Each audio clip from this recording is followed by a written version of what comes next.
யாக்கோபு 1வது அதிகாரம் 17வது வசனம். நன்மையான எந்த ஈவும் பூரணமான எந்த வரமும் பரத்திலிருந்து உண்டாகி சோதிகளின் பிதாவினிடத்திலிருந்து இறங்கி வருகிறது.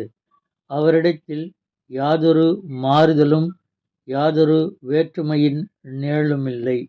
2024ஆம் ஆண்டின் புத்தாண்டு வாழ்த்தை உங்களுக்கு தெரிவிக்கிறேன். இந்த ஆண்டு முதல் தேதியன்று சபைகளில் ஆசீர்வாத பிரசங்கத்தை கேட்டோம்.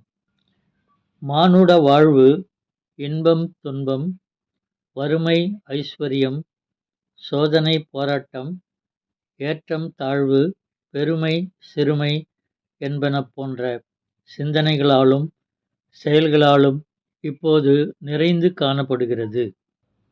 ஆதியிலே மனிதன் நன்மையின் சிந்தனை உடையவனாய் பரிசுத்தமாய் வாழ்ந்தான். இந்த வருடம் நம்முடைய வாழ்க்கை எப்படி இருக்க வேண்டுமென்று எல்லோரும் சிந்தித்திருப்போம்.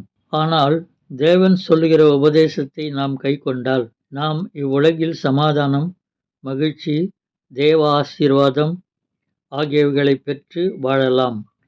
அவர் நன்மை செய்கிறவராய் சுற்றித் திரிந்தது போல நமக்கும் அப்படிப்பட்ட சிந்தை தேவை.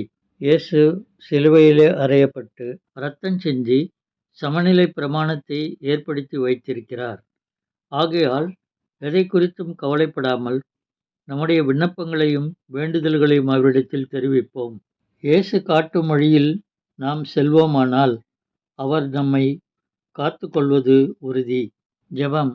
இயேசுவே, இந்த வருடமும் நன்மையான சிந்தையோடு வாழ கிருபையருளும். உம் சித்தம் அறிந்து செயல்பட என்னை வழிநடத்தும். ஆமேன்.